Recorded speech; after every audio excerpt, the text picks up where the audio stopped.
సభకు ముఖ్య అతిథిగా వచ్చినటువంటి పెద్దలు, గౌరవనీయులు, మన బీసీల కోసం తెగించి పోరాడే నాయకుడు, పార్టీలో ఉండి ఏదైనా ప్రాబ్లం పార్టీలు ఉండగా పార్టీ లైన్కు అంటే పార్టీ లైన్ ఉన్నా మాట్లాడడానికి ధైర్యం లేదు.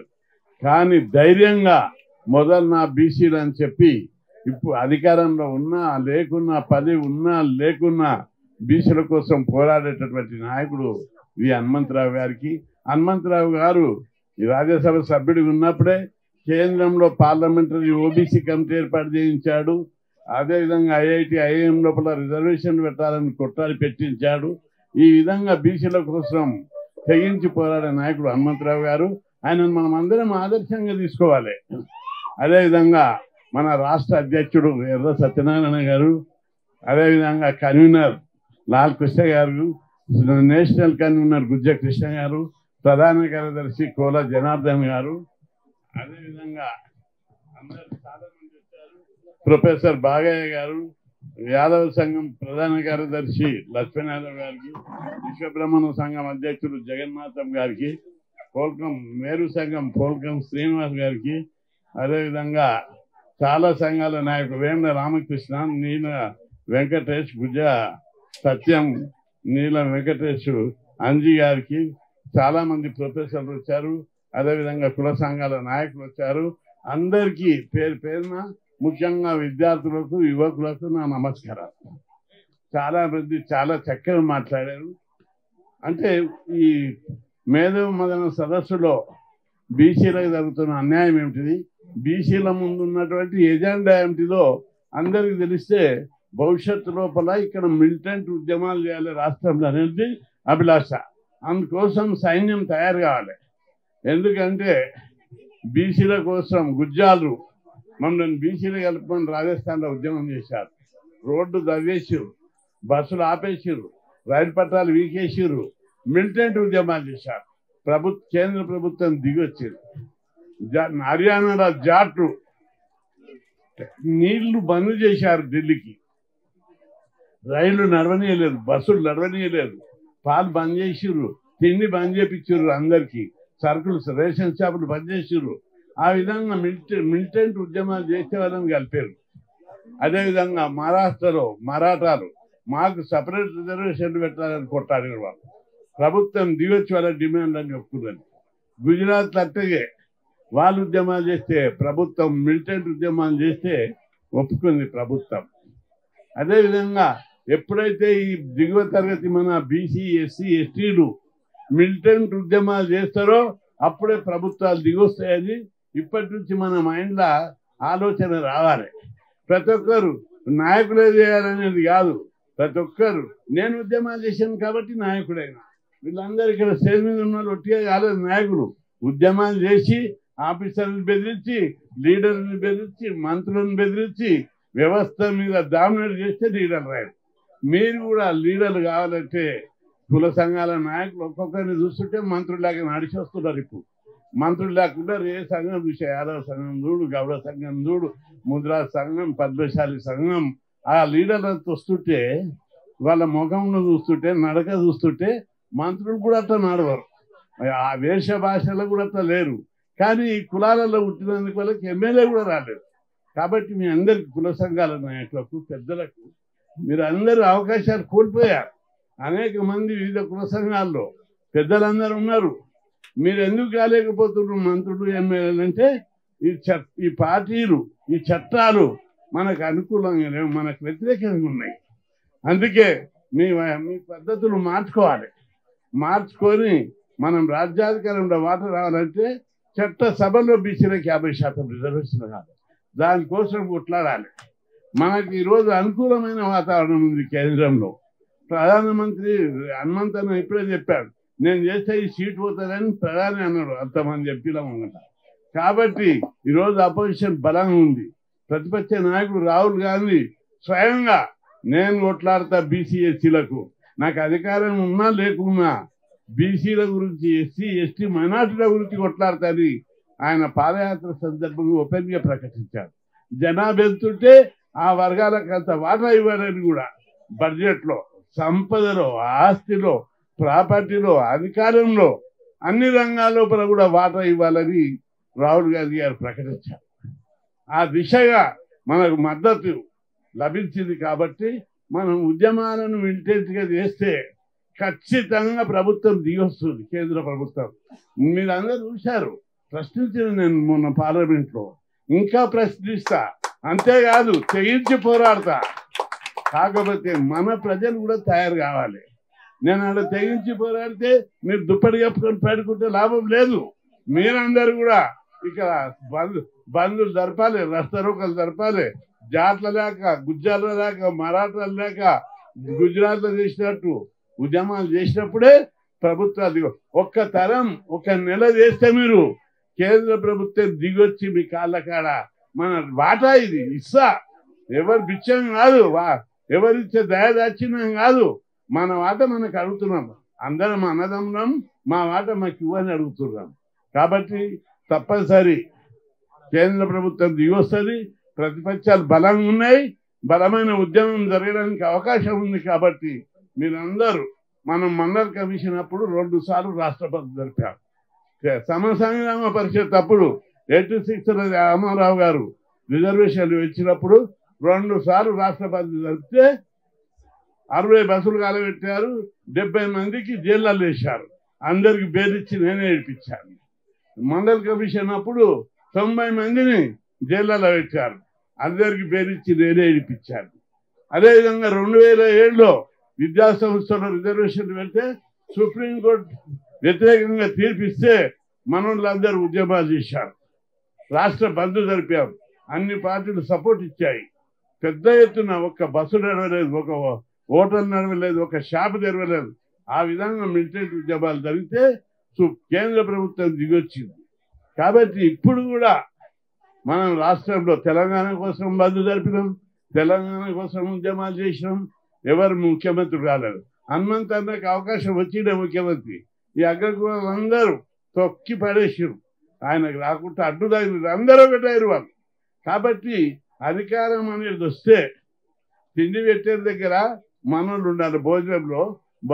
భోజనం పెట్టేటప్పుడు మనోళ్ళు ఉంటే మటన్ ఎక్కువేస్తారు, లేకపోతే చారు పోస్తారు, నీళ్ళ చారు, పప్పు చారు పోస్తారు.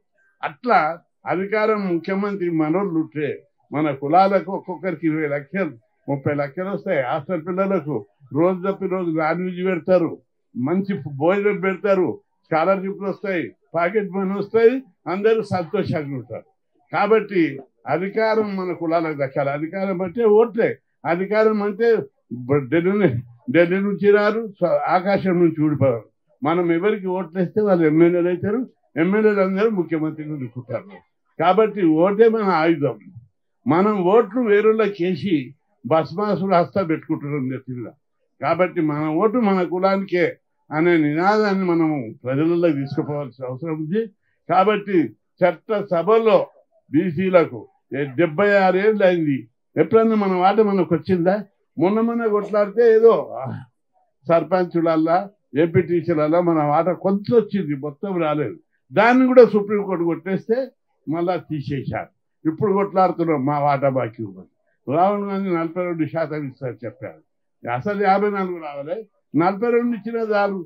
మీరు అందరు ముఖ్యమంత్రులు అవుతారు, ప్రధానమంత్రులు అవుతారు, కేంద్ర మంత్రులు అవుతారు, రాష్ట్ర మంత్రులు అవుతారు. మా బీసీ కులాల వాళ్ళు సర్పంచులు కూడా కావద్దా, ఉద్యోగాలు కూడా చేయొద్దా అని ఈరోజు ప్రతి బీసీ తిరగబడుతున్నారు. కాబట్టి మీ అందరికీ నేను విజ్ఞప్తి చేస్తున్నాను, ముందు జరిగే ఉద్యమాలకు తెలంగాణ ఎట్లా ఉద్యమాలు చేశారో ఆ రకంగా ఇంతకుముందు చెప్పారు మన మిత్రుడు, పచ్చి పిల్లల నుంచి పన్ని ముహల్ దాకా జై తెలంగాణ అని చెప్పిర్రని మన లాల్కృష్ణ చెప్పారు. ఇక్కడ కూడా బీసీ విధానం, బీసీ నినాదంతో జై బీసీ, అన్నిట్లో మా భాగం రావాలి, అన్నిట్లో మా వాటా రావాలని పసి పిల్లల నుంచి సత్యముహలం దాకా నినాదం ఇస్తే తప్పనిసరి కేంద్ర ప్రభుత్వం దిగొస్తుంది. అట్లాంటి ఉద్యమ నిర్మాణానికి ప్రతి ఒక్కరు పార్టీలకు అతీతంగా, కులాలకు అతీతంగా, రాజకీయాలకు అతీతంగా, నాయకత్వాలకు అతీతంగా మన ఉద్యమం ముందుకు తీసుకుపోవాల్సిన బాధ్యత ఉంది. అందుకోసం నాయకులందరూ ఎక్కడికక్కడ మీరు మీటింగ్లు పెట్టండి, నాయకులను తయారు చేద్దాం, ఉద్యమాన్ని ముందుకు తీసుకుపోదాం, సమాన వాదా కోసం మనం పోరాడదాం. కాబట్టి ఆ దిశగా బీసీ ఉద్యమాన్ని నడిపించవలసిన బాధ్యత ప్రతి ఒక్కరికి ఉంది. ఆ దిశగా త్వరలోపలే రాష్ట్రంలో బీసీ ఉద్యమం మండుతుంది. మనం అందరం దాంట్లో భాగస్వామ్యం కావాలి. కేంద్ర ప్రభుత్వం దిగొచ్చి పార్లమెంటులో బీసీ బిల్లు పెట్టాలి. పెట్టే వరకు అన్ని పార్టీల మద్దతు మనకు ఉంటుంది. మీరందరూ ఈ ఉద్యమంలో భాగస్వాములు కావాలి. ఈ ఉద్యమం ద్వారా మీకు ఉద్యోగాలు వస్తాయి, మీ బతుకులు మారుతాయి, మీకు డబ్బులు పెరుగుతాయి, ఆస్తులు వస్తాయి, మన కులాల గౌరవం పెరుగుతుంది. ఈ విధంగా ఈ ఉద్యమంతో ఇంతవరకు జరిగిన ఉద్యమంలో మన వాట రాలేదు, మన ఆస్తులు పెరగలేదు, మనకు పైసలు రాలేదు, మనకు ఉద్యోగాలు రాలేదు. కానీ బీసీ ఉద్యమం ద్వారా మన బతుకులు బాగుపడతాయి, మన కులాల గౌరవం పెరుగుతుంది, మన కుటుంబాలు అభివృద్ధి చెందుతాయి. కాబట్టి ఆ దిశగా మనం అందరం ఆలోచన చేయాలని, బతుకు బాగు కోసం, ఆ సంపద కోసం, ఆస్తి కోసం, మన కులాల అభివృద్ధి కోసం, మన కుటుంబాల గౌరవం కోసం మనం ఒక్కసారి ఉద్యమించవలసిన అవసరం ఉందని మీ అందరికీ విజ్ఞప్తి చేస్తున్నా. అదేవిధంగా హాస్టల్ విద్యార్థులకు, కాలేజీ విద్యార్థులకు ప్రతి ఒక్కరికి హాస్టల్ సౌకర్యాలు మెరుగుపరచాలి. మనకు పౌరుషం కూడా ఉండాలి. ఇక అక్కడ నేను మన కొండాపూర్ దిక్కుపోయినా, గచ్చిపోయి కొండాపూర్, అక్కడ పెద్దగా 10-15 మైళ్ళ దూరం అది మంచిగా కట్టారు. ఇదేంటిదంటే వాకింగ్ ట్రాక్ అంట. అంటే దొరలు సాయంత్రం పూట అదే ఏడైనా వాకింగ్ చేయొచ్చు. మేమంతా ఉస్మానియా యూనివర్సిటీ చేస్తారేమంటే వాన పట్టినప్పుడు తడవద్దని మంచిగా కట్టిపెట్టారు. మెట్లలాగా కట్టిపెట్టారు, పెద్దగా కట్టిపెట్టారు. వాన పడ్డ, ఎండ కొట్టినా, గాలి వీచినా దాని కిందనే నడుస్తున్నారు అందరూ. రాత్రి కట్టారు. నాకు అప్పుడు బాధ అనిపించింది. ఏంరా కొద్ది దూరం నడిచి చూసా, చాలా బ్రహ్మాండంగా కట్టారు. ఎండ తగ్గుతలేదు, వాన కొడతలేదు, దాని మీద నడిస్తే చాలా బ్రహ్మాండంగా ఉంది నడక కూడా. అప్పుడు అనిపించింది, మా హాస్టళ్ళ దగ్గరికి పోతే ఒక్కొక్క రూమ్లో 20 మంది 30 మందిని దొబ్బిరు, పందులను దొబ్బినట్టు ఈ దొరలు నడిచే వాకింగ్ ట్రాక్ ఎంత బ్రహ్మాండంగా ఉంది. ఇట్లా కూడా హాస్టల్ కట్టలేదు. దానికి 1000 కోట్లు పెట్టారు. వాకింగ్ ట్రాక్కు కానీ, ఫ్లైఓవర్లకు కానీ, రోడ్లకు కానీ, స్కై ఓవర్లకు 100,000 కోట్లు పెట్టి కట్టిరు దొరల కోసం. ఈ డబ్బు ఎక్కడదని అడిగిన ఒకరిని. ఎవరి డబ్బు? మన డబ్బే. మన ప్రజలు కట్టే డబ్బు తెచ్చి దొరలకు పెట్టిరారు. అరే మా పిల్లలకు హాస్టల్ బిల్లులు కట్టరు, మంచి తిండి పెట్టరు, కానీ ఒక పాకెట్ మనీ ఇవ్వరు, మా పిల్లలకి ఇంత స్లో ఇవ్వరు, పౌడర్ ఇవ్వరు, కొబ్బరి నూనె ఇవ్వరు, మంచి తిండి పెట్టరు. కానీ వీళ్ళకు తిండి మంచిది, రోజు చికెన్, మటన్, ఫిష్ 3 ఉంటాయి వాళ్ళ తినే టేబుల్ మీద. పాలు, పెరుగు తిన్నది అరగక, తిన్నాక అరగదు, బాగా తింటారు పెద్ద ఎత్తున. ట్యాబ్లెట్లు వేసుకుంటారు అరగడికి.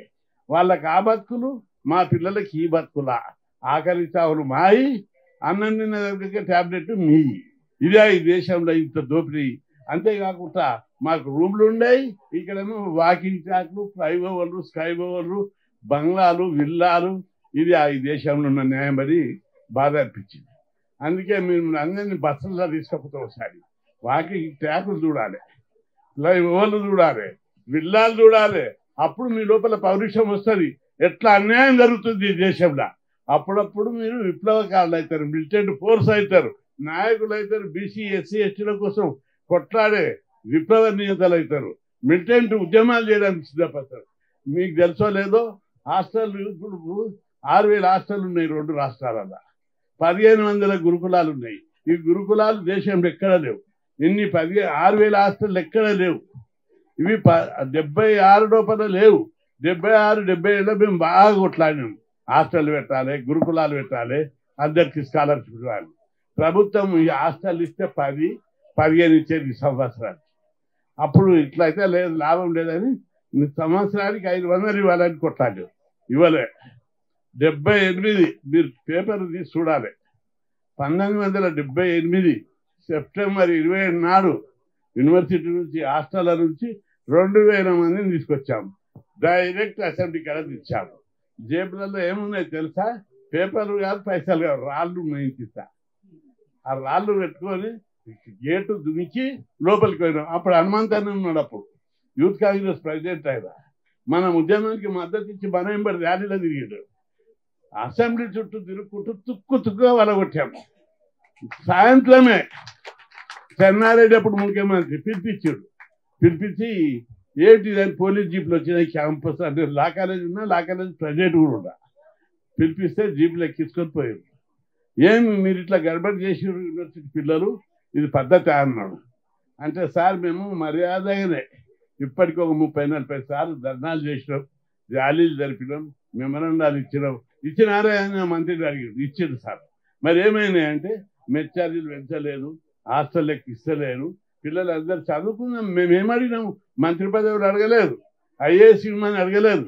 మేము చదువుకుంటాం, మాకు హాస్టల్ పెట్టు, చదువుకుంటాం, మంచి భోజనం పెట్టాను అయితే కూడా చేస్తారు సార్. అంటే ఇలా ఏమేమి డిమాండ్ ఉన్నాయి అన్ని ఒప్పుకోని అప్పటిదప్పట్లా 500 హాస్టళ్ళు అనౌన్స్ చేశారు.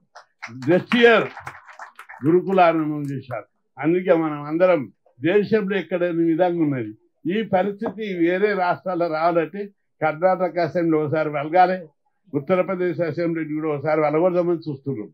అప్పుడే మన బతుకులు బాగుపడతాయి. బీహార్లో కూడా లేవు హాస్టళ్ళు, అక్కడ కూడా పోవాలి. ఈ విధంగా అదేవిధంగా చట్టసభలో రిజర్వేషన్లు రావాలంటే మండల్ కమిషన్ అప్పుడు, అదేవిధంగా సమస్య విరామ పరిషత్ అప్పుడు ఉద్యమాలు జరిగిన విధంగా ప్రతి విద్యార్థి నేను ఈ నాయకుడిని అనే విధంగా ఉద్యమాలను లీడ్ చేయాలి. ఆ దిశగా మీ లోపల చైతన్యం కాదు. నాయకత్వం ఎవరిది కాదు, మీరు అందరూ కూడా నాయకులు కావాలి. మామూలు విద్యార్థులు కూడా ఈరోజు ఎమ్మెల్యేలు అయినరు, మంత్రులు అయినరు. మన అసెంబ్లీలు ఉన్న హాస్టల్ పిల్లలు, కాలేజ్ పిల్లలే.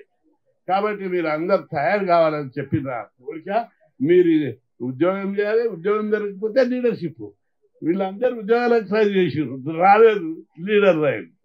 అసెంబ్లీలో ఉన్న వాళ్ళు కూడా అందరు ఉద్యోగాలకు మొదట ప్రయత్నం చేసారు, రాలేదు, ఎమ్మెల్యేలు అయ్యారు. వస్తే ఉద్యోగం, లేకపోతే ఎమ్మెల్యే. ఆ విధంగా టార్గెట్ చేయాలి. ఈరోజు మహిళా బిల్లు కూడా వచ్చింది. ఆ మహిళా బిల్లు ప్రకారం అమ్మాయిలు కూడా ఎమ్మెల్యేలు అవుతారు. ఇప్పుడు ఉమాభారతి మధ్యప్రదేశ్లో ముఖ్యమంత్రి అయితే ఆమె హాస్టల్ విద్యార్థి. అదేవిధంగా ఇప్పుడు పశ్చిమ బెంగాల్లో మమతా బెనర్జీ ఆమె కాలేజ్ విద్యార్థి నుంచి లీడర్ అయింది, ఇప్పుడు ముఖ్యమంత్రి అయింది. అనేక మంది మహిళలు కూడా ముఖ్యమంత్రులు అవుతున్నారు. కాబట్టి మీ లోపల కూడా పరివర్తన రావాలి, నాయకత్వం చేయాలి. మొగోళ్ళు ఇబ్బంది ఎక్కువ యాక్టివ్ ఉంటలేరు, అమ్మాయిలు ఎక్కువ యాక్టివ్ కావాలని చెప్పి కోరుకుంటున్నా. మీరు నాయకత్వం కూడా చేయాలని కోరుకుంటున్నా. బీసీ ఉద్యమాన్ని, ఈ విద్యా సంవత్సరాన్ని బీసీ ఉద్యమాల సంవత్సరంగా మార్చాలి. మన హక్కుల కోసం మనకు రాహుల్ గాంధీ సపోర్ట్ ఉంది, అనేక మంది ప్రతిపక్షాల సపోర్ట్ ఉంది. ఈ ఉద్యమాన్ని బలంగా చేస్తే కేంద్ర ప్రభుత్వం దిగొచ్చేటట్టు ఆంధ్రప్రదేశ్, తెలంగాణనే మనకి ప్రతిపాదిక కావాలి. ఒక్క రాష్ట్రంలో బలమైన ఉద్యమం జరిగితే దేశంలో అందరికీ ఆదర్శంగా ఉంటుందని మీ అందరినీ కోరుకుంటూ, అట్లా సంకల్ప బలం ఉంటే, శక్తి ఉంటే ప్రతి ఒక్కరు కూడా ఉద్యమ సారథులు అవుతారని కోరుకుంటూ, ఎందుకంటే మీకు ఒక చిన్న ఎగ్జాంపుల్ చెప్తా. ఒకసారి మేము చిన్నగా ఉన్నప్పుడు మా ఊళ్ళో స్కూళ్ళు లేవు, పక్కకి నడుచుకుంటూ పోతుంటే మా దాంట్లో ఒక డల్లు ఉంటుండే రాములు అనిపిలాగా, వాడు కూడా నడుచుకుంటారు వస్తుండే. నడువు అంటే ఎంత పడుతుండే పకాసు, నడువు అంటే మీ సరిగా నేను నడవలేను అన్న అంటుండే.